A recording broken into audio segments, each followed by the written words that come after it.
86 और 87 सूत्र हाँ, को व्याख्या कर। देखिए 82वां सूत्र। 82वां सूत्र है न आनुश्रविकादपि तत्सिद्धि। आनुश्रविक कर्म है ये। पीछे का आप देखिए 81वें, न कर्मण उपादानत्व योगात। तो कर्म का विषय चल रहा है और मुक्ति की प्राप्ति किन कर्मों से हो सकती है। तो दो प्रकार के कर्म विभाजित किए जाते हैं, एक तो दृष्ट और दूसरे आनुश्रविक। योग दर्शन में भी आता है दृष्ट विषय और आनुश्रविक विषय। यह कर्म के संदर्भ में है ऐसे कर्म जिनका फल हमें यही प्रतीत हो जाता है, इसके करने से ये हो रहा है, ये दृष्ट कर्म है। तो उन दृष्ट कर्मों से तो मुक्ति की सिद्धि हो नहीं सकती है, त्रिविध दुखों की अत्यंत निवृत्ति हो नहीं सकती, जैसा प्रारंभ में विवेचित किया। तो कोई ये सोचे कि आनुश्रविक कर्मों से तो त्रिविध दुखों की अत्यंत निवृत्ति हो जाएगी, ऐसा कोई सोच सकता है कि दृष्ट से तो नहीं हो रही, तो आनुश्रविक यानी शास्त्रों में जो कहे गए, वेदादि शास्त्रों में जो ऐसे कर्म कहे हैं जिनका फल आगे जन्मों में के लिए यहां नहीं मिल रहा है, ऐसे जो कर्म जिनका फल सुना जाता है, इससे ऐसा होगा, इससे ऐसा होगा, देखा नहीं जाता है, तो क्या ऐसे कर्मों से मुक्ति हो जाएगी? तो उसके लिए कहा न आनुश्रविकादपि तत्सिद्धि। इन आनुश्रविक कर्मों से भी उसकी यानी मुक्ति की त्रिविध दुखों की अत्यंत निवृत्ति की सिद्धि नहीं होती है। न आनुश्रविकादपि तत्सिद्धि। क्यों नहीं होती है? क्यों कारण ऐसा कहा, किस कारण से ऐसा कहा? तो इसी में उत्तर दिया साध्यत्वेन आवृत्ति योगात। साध्य के रूप में उसमें बार बार आवृत्ति होगी। साध्य का मतलब है जिस लक्ष्य से हम किसी कर्म को करते हैं, इससे मुझे ये प्राप्त होगा, इससे मुझे ये प्राप्त होगा। तो दृष्ट कर्मों में भी हम ऐसा करते हैं, फिर वो प्राप्त हो जाता है, फिर वापस समाप्त होता है, फिर उसके लिए प्रयास करते हैं, ऐसा बार बार करना होता है। तो साध्य के रूप में आवृत्ति का योग देखा जाता है। अनुश्रविक कर्मों का फल भी भले ही बहुत अच्छा है, वो भोग करके फिर यहां पर आ जाते हैं कुछ ही समय बाद में, तो बार बार आवृत्ति होगी। तो हमारा उद्देश्य तो त्रिविध दुखों से अत्यंत निवृत्ति है, वो अनुश्रविक कर्मों से भी नहीं हो पाएगी। ये सकाम कर्म है अनुश्रविक कर्म भी, इसलिए अपुरुषार्थत्व। इन अनुश्रविक कर्मों में भी अपुरुषार्थता है, अत्यंत पुरुषार्थ की प्राप्ति उससे भी नहीं हो सकती। ये पुरुषार्थत्व तो कह सकते हैं, कुछ समय कुछ अच्छा हो रहा है, बहुत अच्छा भी हो रहा है, लेकिन अत्यंत पुरुषार्थ नहीं कह सकते। इसलिए को कहा इसमें भी अपुरुषार्थता ही है, व्यर्थ है ये तो। एक दृष्टि से जितने पुण्य कर्म हैं उसको अगर सुख की दृष्टि से ही देख रहे हैं, सांसारिक सुख भोग की दृष्टि से ही जब हम उन कर्मों को कर रहे हैं, तो योगी की दृष्टि से व्यर्थ है वो सारा का सारा। क्या प्रयोजन है उसका? लौकिक व्यक्ति यही सोचेगा कि मैं पुण्य कर्म कर रहा हूं, उससे ये मिलेगा वो मिलेगा, बहुत बड़ी उपलब्धि समझ रहा है उसको। और आध्यात्मिक व्यक्ति, विवेकी व्यक्ति कह रहा है कि इस सबको करके भी पाया तो उन्हीं सुख सुविधाओं को, भोगों को, उससे फिर संस्कार बन गए और संस्कार बन गए। ठीक है, कुछ सुख भोग लिया, लेकिन फिर संस्कार बन गए। मुक्ति की दृष्टि से आगे कहां बढ़ा मैं, बल्कि उन भोगों को भोग भोग करके और भोग के संस्कार बना लिए, तो उसको व्यर्थ ही समझ रहा है। ये कोई मतलब नहीं मेरे को इससे, तो व्यर्थ कोटि में रख देगा इन पुण्य कर्मों को, सकाम पुण्य कर्मों को। तो उस बात को कहा कि आनुश्रविक कर्मों से भी मुक्ति की प्राप्ति नहीं होती, क्योंकि साध्य की दृष्टि से तो वहां बार बार आवृत्ति देखी जाती है, वही सुख दुख, वही सुख दुख, वही जन्म मरण चलता रहेगा। इसलिए ये तो अपुरुषार्थता है, ये प्रयोजन हो ही नहीं सकता आत्मा का। हाँ, साधन के रूप में इनका उपयोग किया जाता है, वहीं तक इनका उपयोग है। और वेदों में, शास्त्रों में ये चीजें केवल साधन के रूप में ही प्रस्तुत की गई हैं। उतना लेंगे तो कोई दोष नहीं है, लेकिन साध्य के रूप में लिया तो दोष बनेगा। हो गया 82वां। दूसरा 86, 87।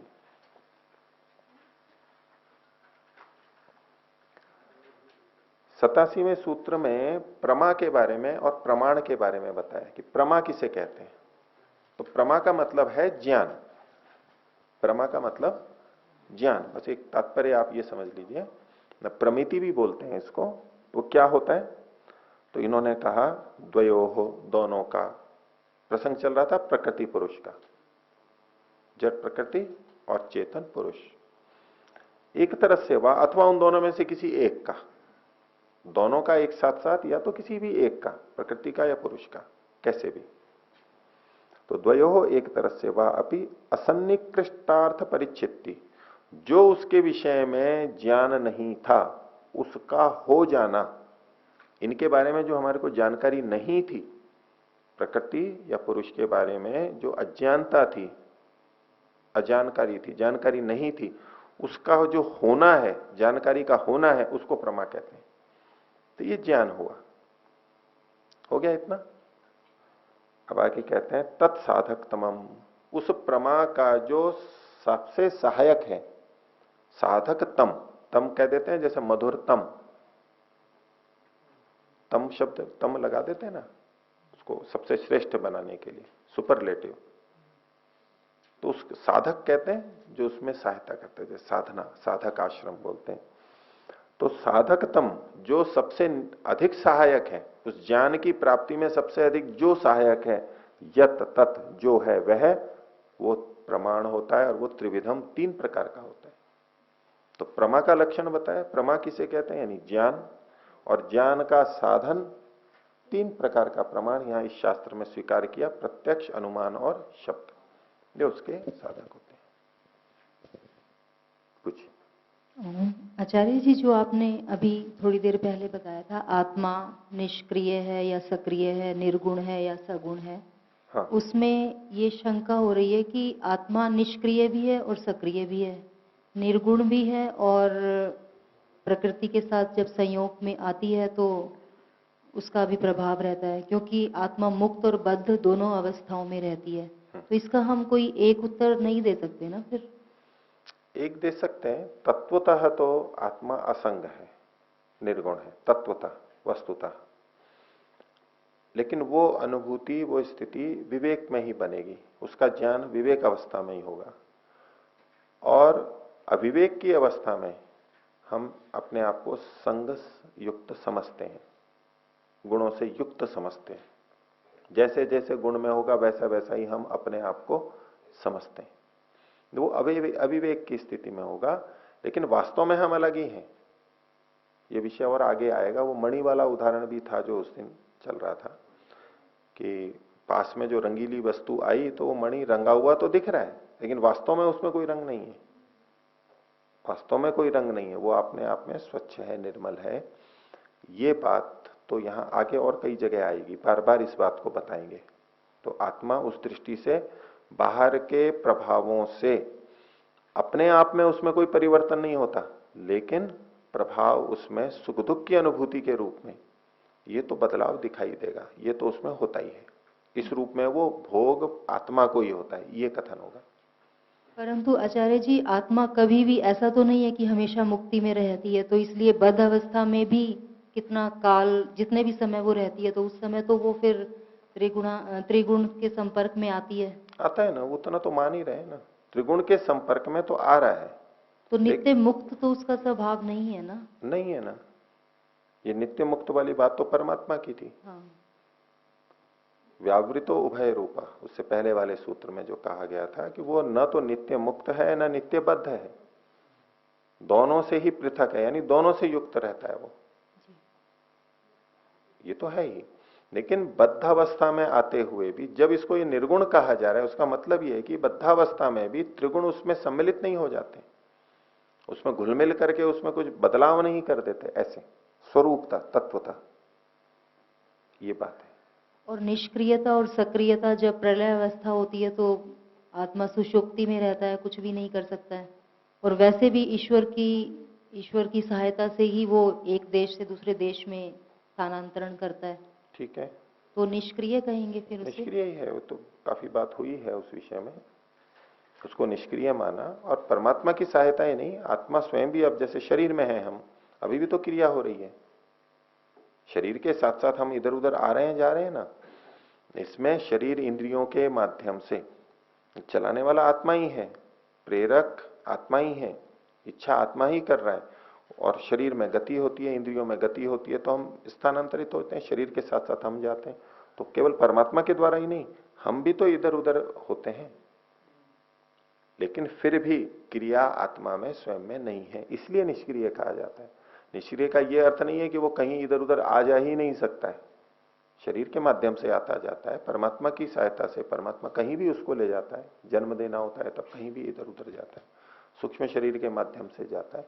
इस रूप में गति तो है उसकी, लेकिन वो उसकी अपनी नहीं है, स्वयं वो कुछ नहीं कर सकता, इसलिए निष्क्रिय है। ठीक है,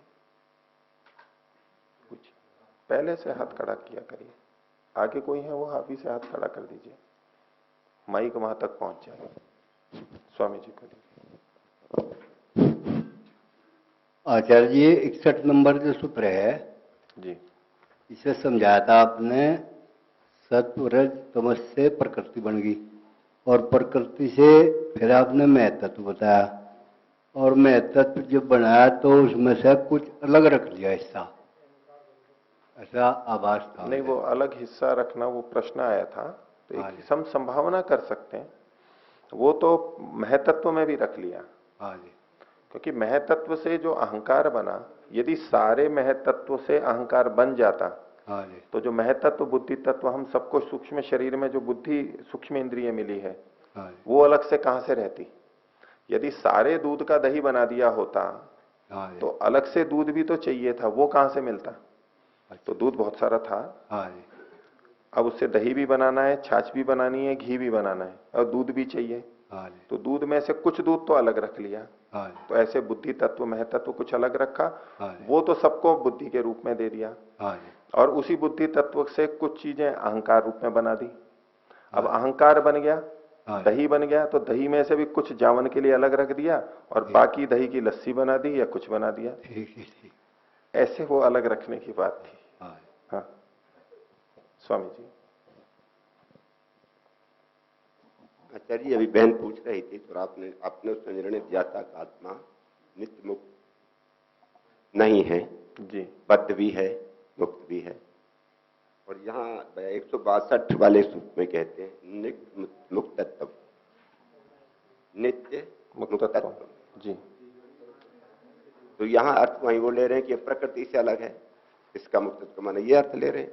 नहीं, ये नित्य मुक्तत्व तो परमात्मा परक अर्थ, लेकिन इसमें तो दिखाया है कि आत्मा के लिए क्या है। जी, वो चर्चा सबसे पहले हुई थी, इन्होंने नागर जी ने भी रखा था कि कोई जीवात्मा परक अर्थ कर रहा है, कोई परमात्मा परक अर्थ कर रहा है।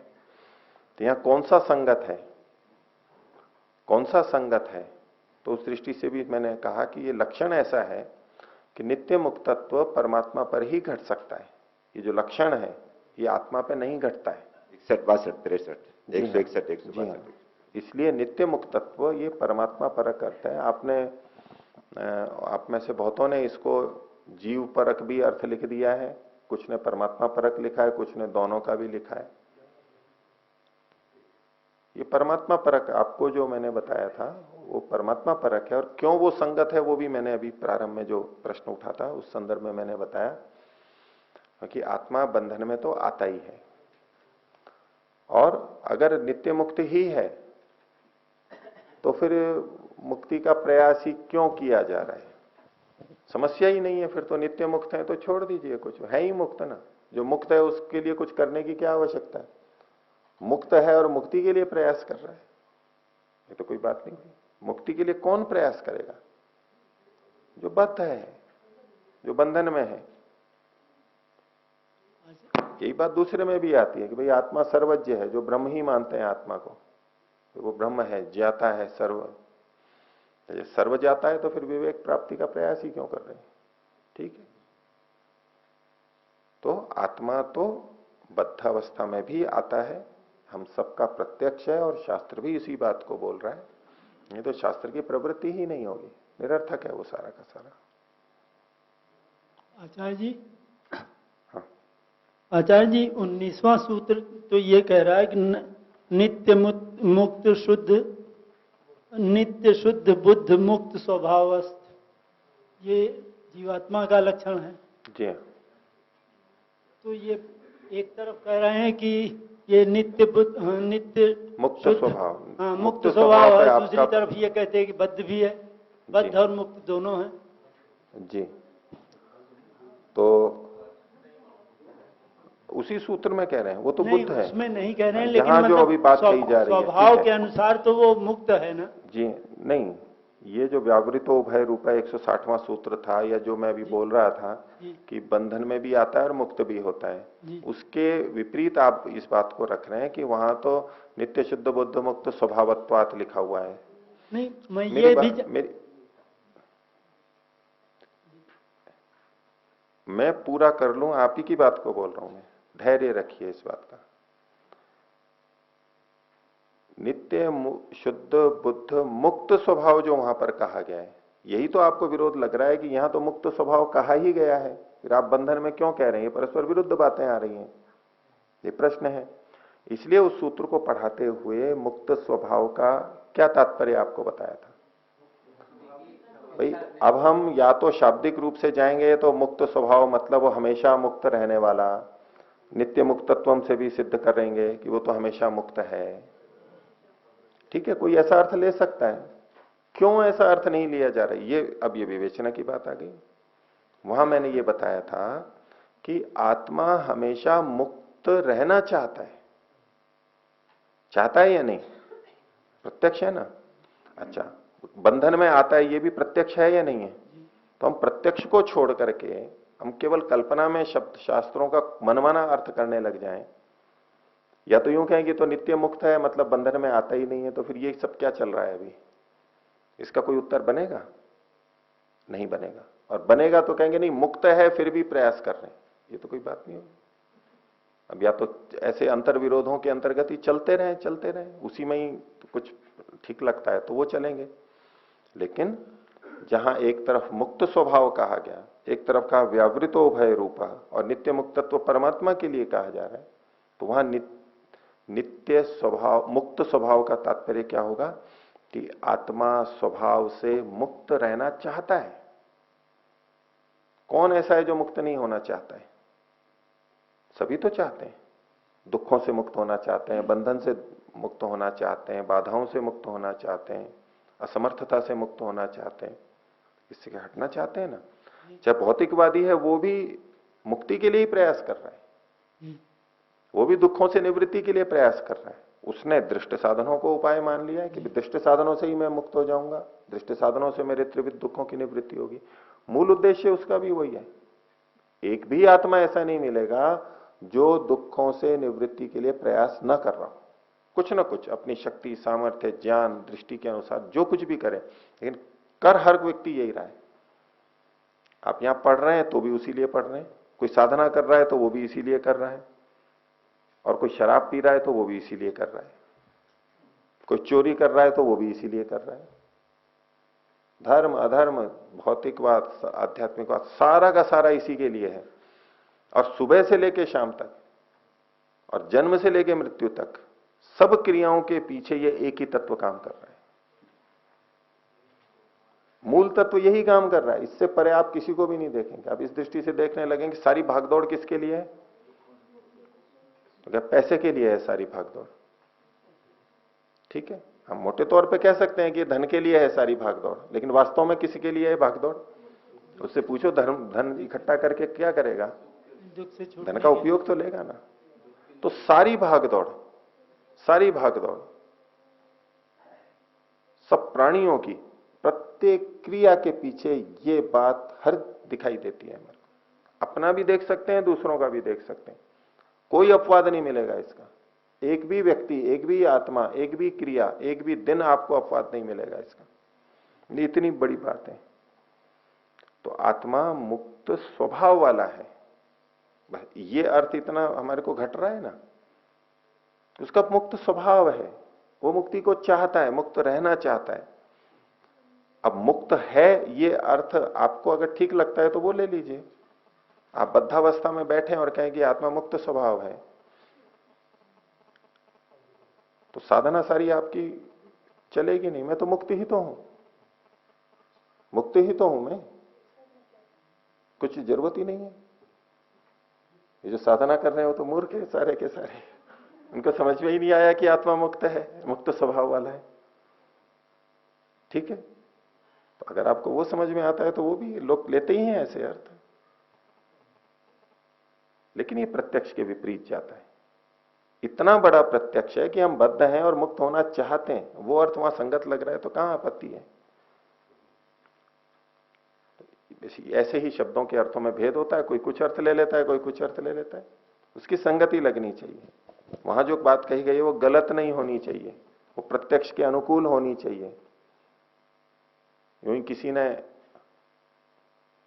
बालोन्मत्तादि समत्वम नहीं है कि बच्चे ने या उन्मत्त व्यक्ति ने कुछ भी बोल दिया और सूत्र बना दिया। कुछ सोच करके लिखा है, कुछ विचार करके लिखा है, कोई बात है, कोई तत्व है, कोई विचार है वहां पर, तो वो हमें देखना होता है कि यहां किस तरह से इनकी संगति है, कहना क्या चाह रहे हैं। तो इसलिए उसमें मुक्त स्वभाव में और व्यावृतो भय रूप है, इसमें कोई भेद नहीं है। ठीक है, वो भी ठीक है, ये भी ठीक है, उसकी संगति है। कुछ आचार्य जी, आपने अभी कहा परीक्षा में दोनों लिखे हैं जी, किसी ने आत्मा को लिखा है, किसी ने परमात्मा को लिखा है, तो किसका ठीक माना जाएगा जी? ये तो अलग विषय हो गया। आचार्य जी, अगर जैसे मुक्त स्वभाव वाला मानने का मुक्त रहना चाहता है, तो फिर हम इसमें ये भी कहेंगे कि शुद्ध रहना चाहता है, बुद्ध रहना चाहता है। ये प्रश्न उन्होंने भी किया था, रणजीत जी ने किया था उसी समय कक्षा में, कि आपने यहां तो इच्छा वाला कहा और वहां शुद्ध बुद्ध, वो तो शुद्ध, वहां तो स्वभाव कह दिया, इच्छा वाला नहीं। बुद्ध आप इच्छा वाला भी करें तो भी कोई आपत्ति नहीं है, लेकिन मुख्य बात वहां पर मुक्त स्वभाव वाली है। प्रसंग ये चल रहा था कि आत्मा खुद जाकर के क्यों नहीं बंध जाता है प्रकृति के। बंधन के कारणों में से एक कारण, एक संभावित कारण यह था कि आत्मा खुद जाकर के बंध गया, यही उसके बंधन का कारण है कि बछड़ा खुद आकर के और रस्सी से बंध गया। तो कह रहे नहीं, बछड़ा तो खुद आके नहीं बंधेगा, वो तो मुक्त रहना चाहता है। मुक्त है ये बात नहीं है, मुक्त है तो भी तो आके बंध सकता है। वो मुक्त रहना चाहता है, इसलिए वो आकर के बंधेगा नहीं कभी। प्रसंग के अनुसार वो अर्थ वही ठीक है। शुद्ध बुद्ध में तो कोई आपत्ति नहीं है, वहां तो वैसे ही संगत होता है। यहां मुक्त, सदा मुक्त है, ये अर्थ करेंगे तो दूसरी जगह असंगति आती है, इसलिए ये अर्थ वहां नहीं ले सकते। ठीक है, अब आगे चलते हैं। दूसरा अध्याय, यही प्रसंग अभी आगे चलेगा। ठीक है, ये तो इसी में घुमाते रहेंगे, बंधन मुक्ति, बंधन मुक्ति, उसी की चर्चा है चलेगी।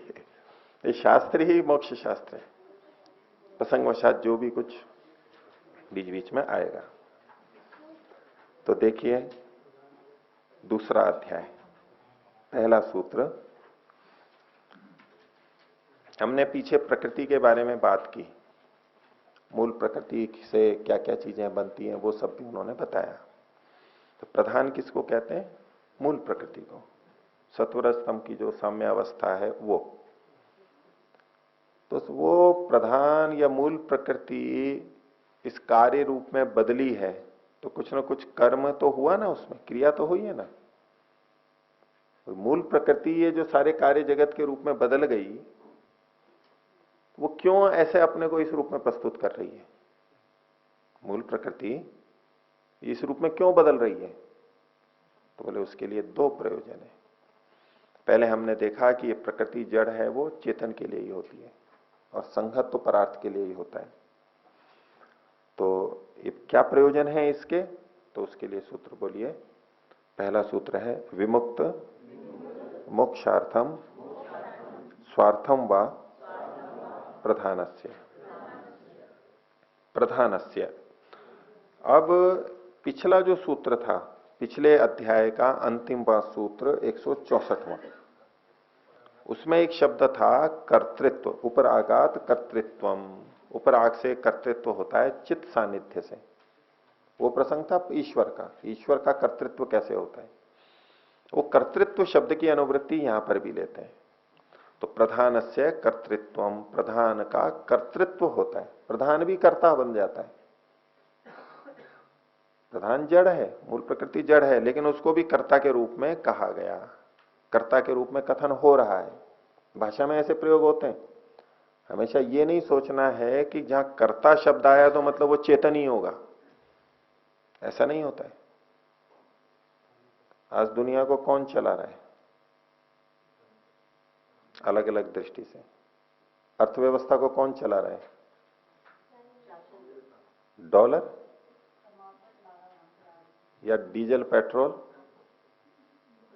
आजकल कह सकते हैं ना, जिसकी प्रमुखता है, ये आज की अर्थव्यवस्था को अमेरिकन डॉलर जो है वो चला रही है। वो डॉलर जड़ है या चेतन है? अच्छा, प्लास्टिक क्या क्या बना रहा है आजकल? प्लास्टिक आजकल क्या क्या नहीं बना रहा, यूं कहें। कौन बना रहा है? प्लास्टिक। प्लास्टिक चेतन है क्या? बना रहा है, ये कर्तृत्व लगेगा उसमें, कर्तृत्व का कथन होता है। अग्नि भोजन को पका रही है, पकाती है या नहीं? अग्नि भोजन को पकाती है या नहीं? पकाती है। तो पकाने की क्रिया कौन कर रहा है? अग्नि कर रहा है। तो अग्नि चेतन हुआ, ऐसा मानते हैं कभी?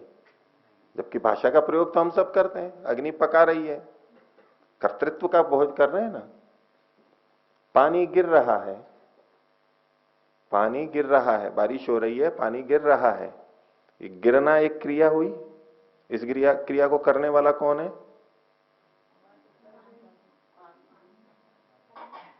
पानी तो गिर रहा है, ठीक है। गाड़ी चल रही है, कितने प्रयोग हैं? व्यापक प्रयोग हैं। हम गाड़ी चल रही है, तो चलने की क्रिया कौन कर रहा है? गाड़ी चल रही है, गाड़ी करता हुई ना। गाड़ी स्टेशन पर आ रही है, इस प्लेटफॉर्म पर आ रही है, तो आना रूप क्रिया कौन कर रहा है? गाड़ी कर रही है, रेल कर रही है, ट्रेन कर रही है। चेतन है क्या? जड़ है। कर्ता कौन है? वाक्य में देखिए ना, गाड़ी आ रही है, इस वाक्य में कर्ता कौन है? गाड़ी। कपड़ा सूख रहा है, सूखना रूप क्रिया का कर्ता कौन है यहां पर? कपड़ा। कपड़े को मनुष्य सुखा रहा है, अब कपड़ा कर्म है, कर्ता नहीं है, अब मनुष्य कर्ता बन गया। लेकिन कपड़ा सूख रहा है, यहां इस वाक्य में कर्ता कौन है? कपड़ा है। चावल पक रहा है, दूध ठंडा हो रहा है,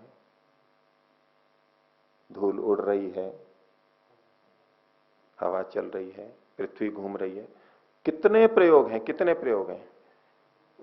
इन सब प्रयोगों में जड़ वस्तुओं में हम कर्तृत्व देखते हैं। इसलिए जब यहां प्रधान के कर्तृत्व की बात आए तो यूं मत सोचना कि ये क्या सिद्धांत विरुद्ध बात हुई। यहां हम क्या व्यवहार करते हैं भाषा का, उसको तो भूल जाते हैं। इन्होंने ये कैसे बोल दिया, ये तो कर्ता तो चेतन ही हो सकता है, सिद्धांत विरुद्ध बात होगी, ऐसा नहीं सोचना।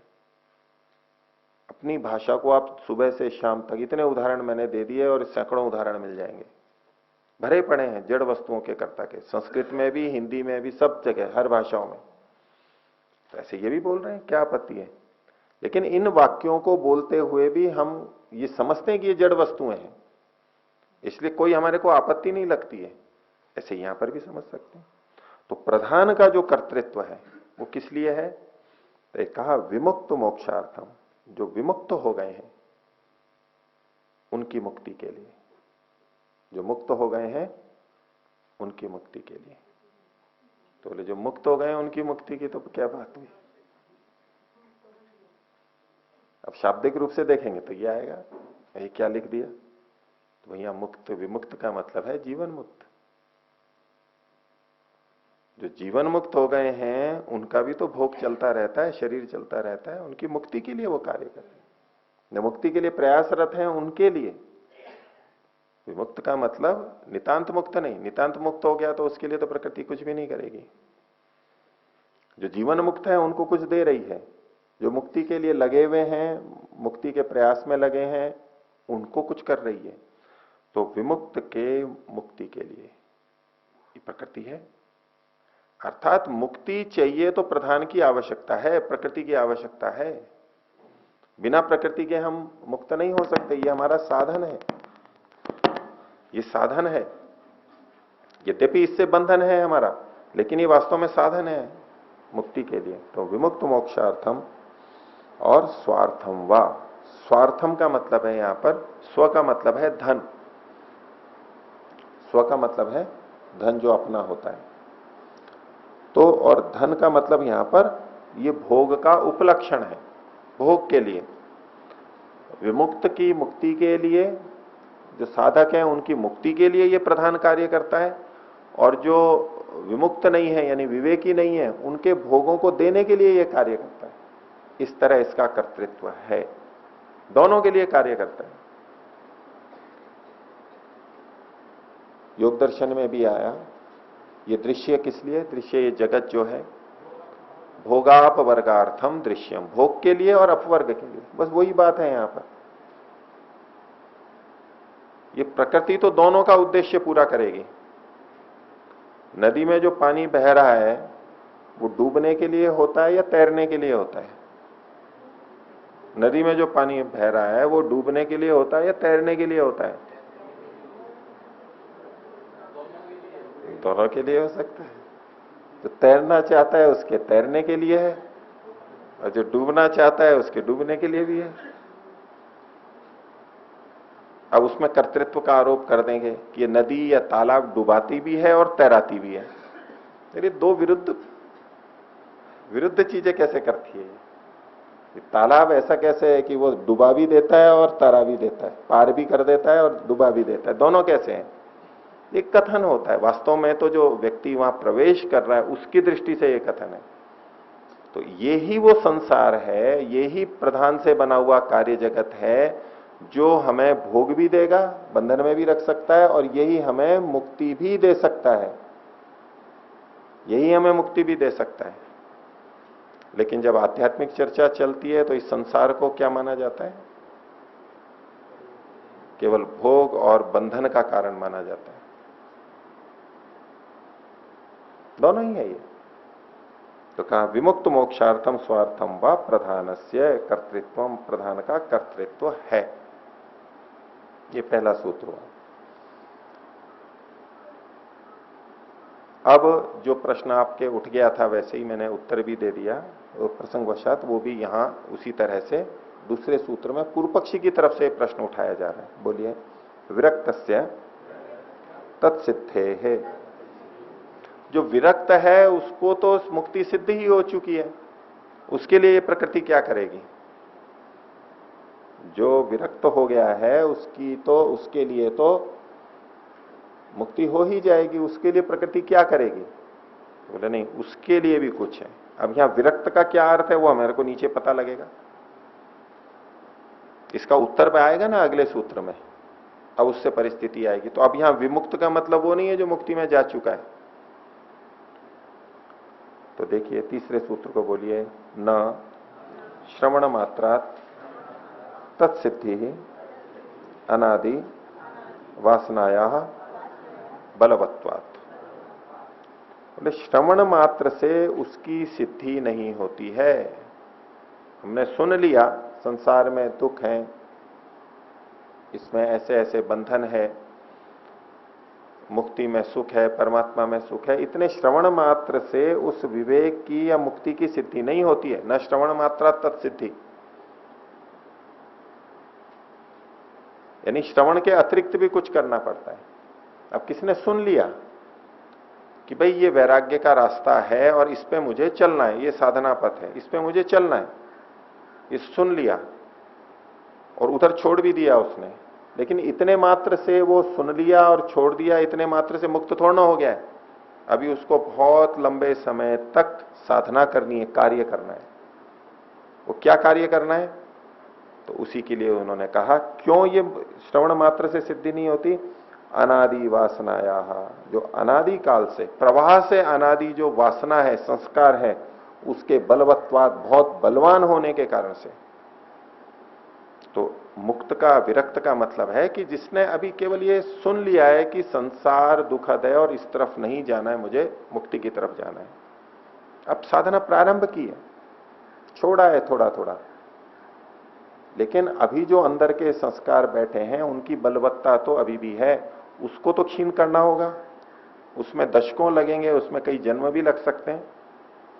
तो जिस समय वो ये कार्य कर रहा होगा, ये अनादि वासना को क्षीण कर रहा होगा, संस्कारों को दग्धबीज कर रहा होगा, तब भी तो इस प्रकृति की आवश्यकता है। उस समय ये सारी प्रकृति उसको मुक्ति के लिए सहायकता देगी।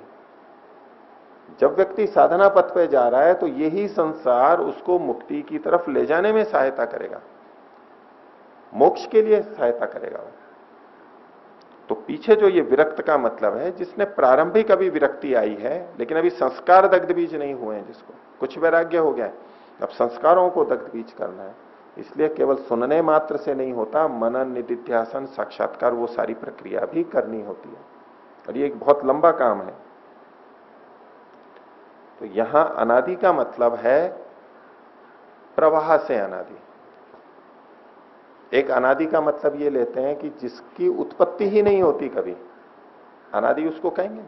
जैसे आत्मा अनादि है, उसका जन्म नहीं होता, ऐसे कहें वासना का भी जन्म नहीं होता। तो जो चीज अनादि होती है वो आगे कैसी होती है? जो जो अनादि होती है वह अनंत भी होती है, वो कभी नष्ट भी नहीं होती है। तो यदि ये अर्थ ले लिया जाए यहां पर अनादि का कि ये कभी उत्पन्न नहीं होती, इसका मतलब है कभी नाश भी नहीं होगा इसका, और कभी नाश भी नहीं होगा तो फिर ये सारे दग्धबीज अवस्था और संस्कारों को क्षीण करना, ये सारी क्या चर्चा की जा रही है, वो तो सारा व्यर्थ हो जाएगा। ये मैं आपको थोड़ा बहुत बता रहा हूं कि कैसे हम ठीक अर्थ लेते हैं। अगर मोटा मोटा लेंगे तो गलत अर्थ चला जाएगा। क्योंकि दूसरी जगह कहा गया है संस्कार उत्पन्न होते हैं, नष्ट होते हैं, इसलिए यहां अनादि वासना का मतलब ये नहीं लेंगे कि ये सदा से थी, कभी उत्पन्न नहीं हुई, ये अर्थ नहीं लेंगे। अब अनादि का मत लेंगे प्रवाह से अनादि, कि उत्पन्न होती है नष्ट होती है, उत्पन्न होती है नष्ट होती है, लेकिन एक के बाद एक उत्पन्न होती रहती है और चली आ रही है लंबे समय से। इसे कहते हैं प्रवाह से अनादि, और इसकी समाप्ति भी होगी क्योंकि ये उत्पन्न होती है। तो ये अनादि शब्द होते हुए भी हम इसको उत्पन्न होना मान रहे हैं, ये शास्त्र के विपरीत बात नहीं है। ये पूरे प्रसंग को देख के, शास्त्र के अन्य उदाहरणों को देख करके सही अर्थ लगाना है, या मतलब क्या है इसका। अब जैसे बहुत जगह हम कहते हैं कि इसको पक्की नौकरी मिल गई, परमानेंट सर्विस लग गई। क्या मतलब है परमानेंट का? परमानेंट और पक्की का मतलब ये लेंगे कि कभी छूटेगी ही नहीं वो। शाब्दिक अर्थ तो है कोई पकड़ के बैठ जाए कि बोले नहीं यहां तो परमानेंट कहा था, अब जब सेवानिवृत्ति का समय आए बोले आपने तो कहा था परमानेंट नौकरी है, ये सेवानिवृत्ति मत करो। अब तो तात्पर्य लिया ना, अब शब्द पे तो नहीं अटके ना हम कि भाई परमानेंट कहा, पक्का कहा, वही हमेशा के लिए नौकरी लग गई। वो हमेशा का मतलब क्या होता है? उसकी जो निश्चित सीमा होती है वहीं तक, निश्चित अवधि होती है वहीं तक। ऐसे ही शब्दों का कहां कैसा अर्थ लेना है ये हमें विवेक रखना होगा, नहीं तो हम इसी में उलझते रहेंगे। जो कुछ सुलझन के लिए शास्त्र पढ़ रहे हैं उसकी जगह उलझने आ जाएंगी बहुत सी। देखो यहां तो ये लिख दिया, वहां तो ये लिख दिया, उल्टी उल्टी बातें लिख रहे हैं, ऐसा नहीं। ठीक संगति से अर्थ है। तो अनादि, प्रवाह से अनादि वासना के बलवान होने के कारण से केवल सुनने से इसकी मुक्ति की प्राप्ति नहीं होती है। इसलिए ऐसे जो ये मुक्त हैं, जिन्हें थोड़ी समझ में आ गया है, श्रवण कर लिया है, उनके लिए इस प्रकृति की आवश्यकता है और प्रकृति उनको मुक्ति की तरफ ले जाएगी। इसलिए पहले सूत्र में कहा था विमुक्त मोक्षार्थम। ऐसे मुक्तों के लिए, ऐसे थोड़े ज्ञान वालों के लिए, साधकों के लिए मुक्ति की तरफ ले जाने वाली होती। तो कोई कहे कि ये मुक्त प्रकृति ऐसी कैसी हो गई, किसी को कुछ और किसी को कुछ, किसी को मुक्ति देती है और किसी को भोग देती है, बंधन देती है, ऐसी कैसी? पक्षपात करने वाली। ये एक होते हुए भी अलग अलग कार्य कैसे कर रही है, तो उसको समझाने के लिए एक उदाहरण दे रहे हैं। चौथा सूत्र बोलिए, बहुभृत्यवत वा प्रत्येकम। बहु कहते हैं बहुत, अनेक। भृत्य कहते हैं नौकर को। बहुभृत्यवत, अनेक नौकरों वाले स्वामी के समान।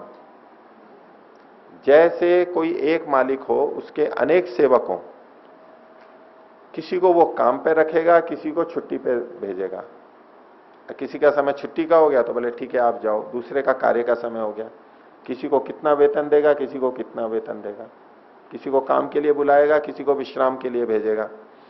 तो एक ही व्यक्ति, क्योंकि उसके अनेक नौकर हैं, सबके साथ अलग अलग व्यवहार करता है। ऐसे ही प्रकृति भी एक है, लेकिन वो अलग अलग आत्माओं के साथ अलग अलग व्यवहार करती है। अविवेकियों को ये भोग देगी और विवेकियों को ये मुक्ति देगी। तो बहुभृत्यवत्वा प्रत्येकम, प्रत्येकम यानी एक एक आत्मा को, प्रकृति का प्रत्येक आत्मा के प्रति अलग अलग उत्तरदायित्व है, उसको वो पूरा करती रहती है। सबका एक जैसा सामूहिक नहीं होता है, अलग अलग सबके लिए होता है। हो गया यहां तक?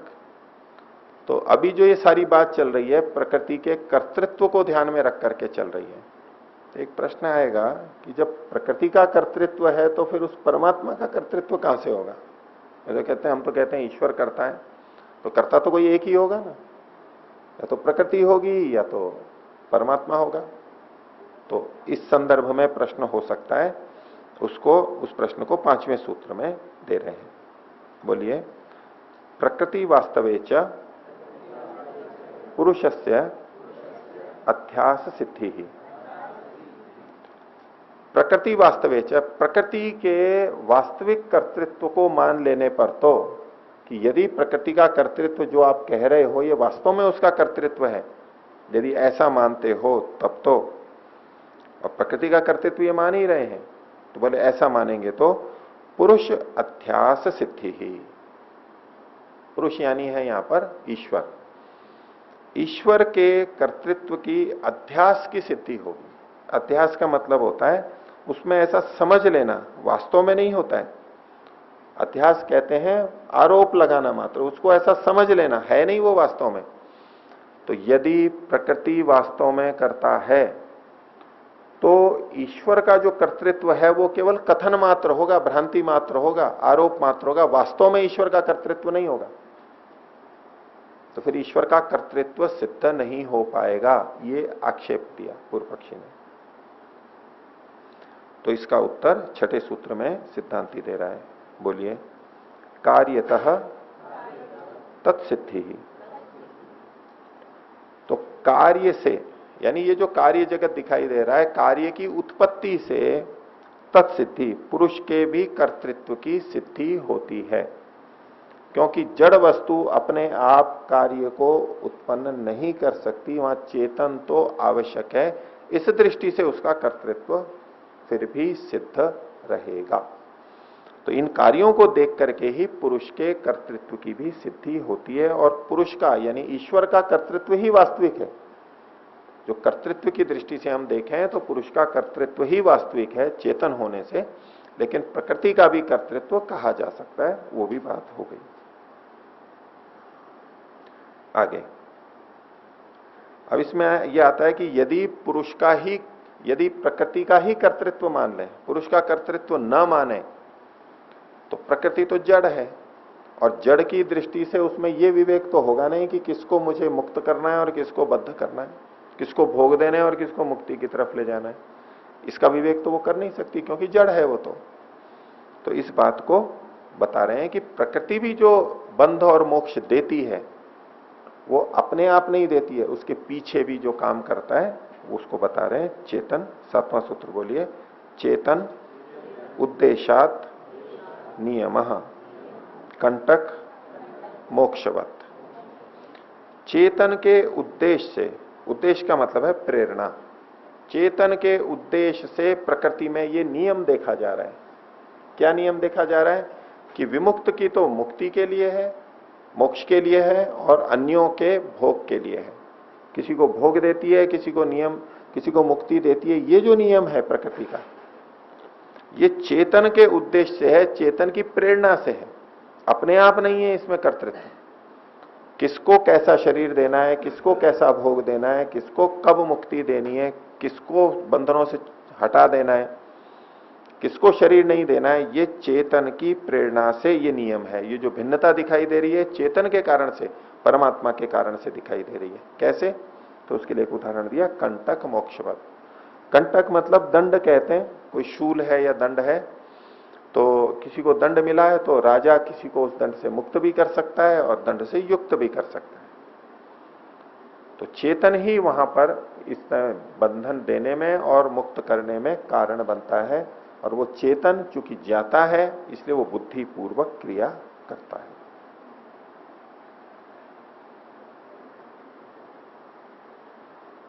यहां तक हुआ?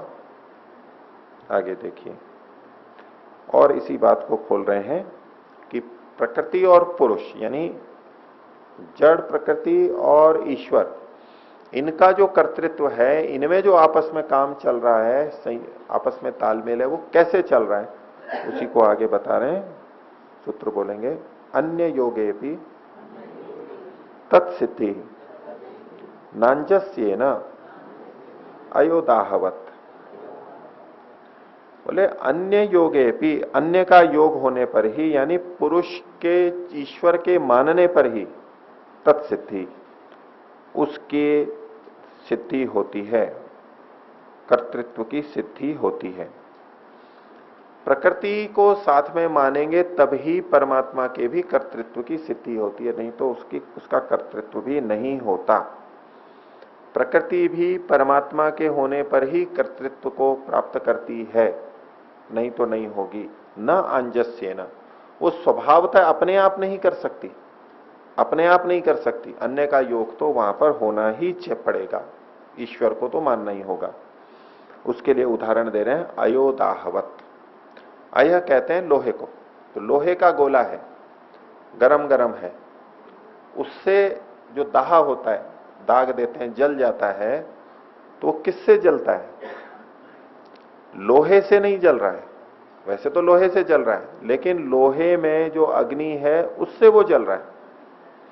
ऐसे ही प्रकृति अपने आप नहीं बना सकती। प्रकृति में जो चेतन विद्यमान है ईश्वर, वो इसको बना रहा है, उसके कारण से ये बन रही है। अकेला लोहा जैसे नहीं जला सकता, ऐसे अकेली प्रकृति इस कार्य जगत को नहीं बना सकती, इसलिए चेतन की तो वहां पर आवश्यकता है। तो अन्य योगेपि तत्सिद्धि, चेतन पुरुष को मानने पर ही ये सारे प्रधान का कर्तृत्व सिद्ध हो पाता है।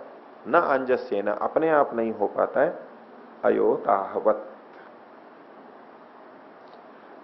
तो ये कार्य जगत बनता है प्रकृति के द्वारा, इसी को सृष्टि नाम से भी कहते हैं। तो इस सृष्टि कैसे बन गई? सृष्टि ही हमें बंधन का कारण भी लगने लगती है। ये सृष्टि बन क्यों गई? क्या ईश्वर था, प्रकृति थी, मात्र इतने से हो गई? ये बंधन क्यों हो रहा है? तो उसके लिए अगला सूत्र देखिए, बोलिए, राग विरागयोः योगः सृष्टि। ये सृष्टि यानी ये बंधन किसके कारण से हो रहा है? इसकी प्रवृत्ति क्यों होते? राग और विराग के योग से। राग का मतलब आसक्ति, लगाव, और विराग का मतलब है राग के विपरीत यानी द्वेष। राग और द्वेष के योग से ये सृष्टि चलती है। अगर संसार से राग और द्वेष को हटा दिया जाए तो सृष्टि समाप्त क्यों चलेगी? जब तक राग और द्वेष है तब तक ये सृष्टि चलती रहेगी। एक तरह से यहां पर बंधन का कारण राग और द्वेष को बताया गया है। पिछले अध्याय में बंधन का कारण क्या बताया था? अविवेक। और यहां क्या बता दिया? राग और द्वेष को। अलग अलग बात हो गई ना। तो अविवेक बंधन का कारण है या राग और द्वेष बंधन का कारण है? तो एक ही बात है। अविवेक होता है तभी राग और द्वेष होता है। और यहां जिस राग और द्वेष की बात की जा रही है वो कौन सा है? अविवेक से उत्पन्न जो राग और द्वेष है उसकी बात की जा रही है। एक राग और द्वेष आत्मा का स्वाभाविक होता है, जो आत्मा का धर्म है, स्वभाव है, प्रीति अप्रीति। वो तो मुक्ति में भी रहता है, वो तो जीवन मुक्त में भी रहता है, वो बंधन का कारण नहीं होता है। अविवेक बंधन का कारण है। उस अविवेक से युक्त जो भी राग और द्वेष किया जाएगा, राग और विराग किया जाएगा, उनका योग होने पर यह सृष्टि चलती रहेगी। तो हम लोग प्राय क्या समझते हैं, राग और द्वेष मतलब तो हेय कोटि में है। राग और द्वेष का मतलब हेय कोटि में, उसका अध्यात्म में क्या मतलब है? राग और द्वेष का अध्यात्म में क्या मतलब है? राग और द्वेष तो नष्ट ही करने होते हैं, लेकिन राग और द्वेष नष्ट नहीं होते हैं पूरे। स्वाभाविक राग और द्वेष तो रहेगा। इसलिए प्रश्न भी उठता रहता है कि राग और द्वेष जब आत्मा का स्वभाव है तो उससे तो कभी मुक्ति ही नहीं होगा, और मुक्ति में भी राग और द्वेष होते हैं या नहीं होते हैं? तो इसलिए जहां जहां राग और द्वेष को बंधन का कारण माना जा रहा है, वहां वहां कौन सा राग द्वेष लेना है? अविवेक से उत्पन्न होने वाला राग द्वेष। योग दर्शन में भी जो राग और द्वेष कहे गए वो भी कौन से हैं? क्लेश हैं, वो अविद्या से उत्पन्न होते हैं। जो वो ही राग और द्वेष लेना है, हर कोई राग और द्वेष नहीं लेना, ये ध्यान रखना है। तो राग विरागयोर योग सृष्टि। अब आध्यात्मिक व्यक्ति, योगी व्यक्ति जो जीवन मुक्त भी हो गया है, वो भी राग और द्वेष रखता है।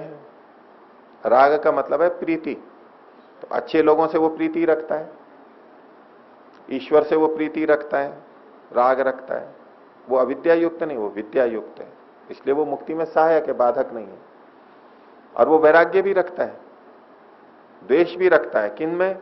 संसार के दुखों के प्रति द्वेष रखता है, विराग रखता है, राग नहीं रखता है। इसको अध्यात्म में वैराग्य बोलते हैं। ये विराग शब्द यहां भी आया है, वो वैराग्य ही है। इसलिए कई जने क्या करते हैं, अध्यात्म को क्या लेते हैं कि बस कुछ भी प्रतिक्रिया नहीं करनी है हमारे को, ना तो राग करना है ना द्वेष करना है। अगर कुछ भी प्रतिक्रिया कर दी इसका मतलब है राग और द्वेष है। ऐसा करके और बस तटस्थ बने रहो। इस साधना का सूत्र ही यही मानते हैं, तटस्थ बने रहो हमेशा। लेकिन प्यास लगती है तो पानी वो भी पीने जाते हैं, भूख लगती है तो भोजन वो भी करते हैं। उनसे पूछें कि आपने ये प्रतिक्रिया क्यों की, पानी पीने क्यों चले गए, तटस्थ रह लेते? नहीं, पानी पीने के लिए गए, ये प्रीति है, ये राग है उसके प्रति, लेकिन ये विद्या युक्त है, इसलिए बाधक नहीं है। और धूप से छाया में आए तो ये धूप के प्रति द्वेष है, उससे हटे हैं, लेकिन ये विवेक युक्त है, उससे नहीं तो शरीर को बाधा हो रही थी। इसलिए राग और द्वेष से पूरी तरह से मुक्त कोई नहीं होता, और ना ही पूरी तरह से तटस्थ कोई रह सकता है, न रहा है न रहेगा।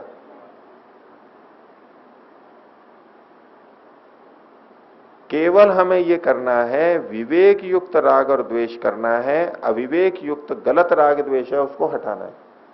इसलिए मूल में वही अविवेक बंधन का कारण है और विवेक मुक्ति का कारण है।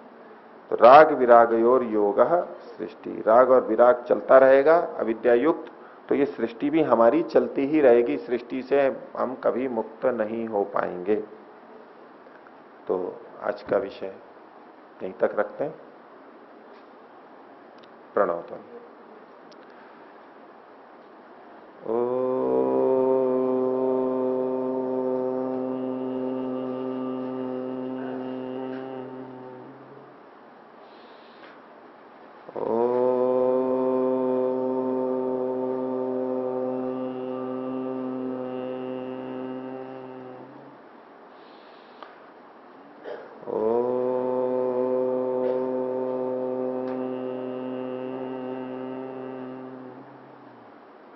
सभी को सादर नमस्ते।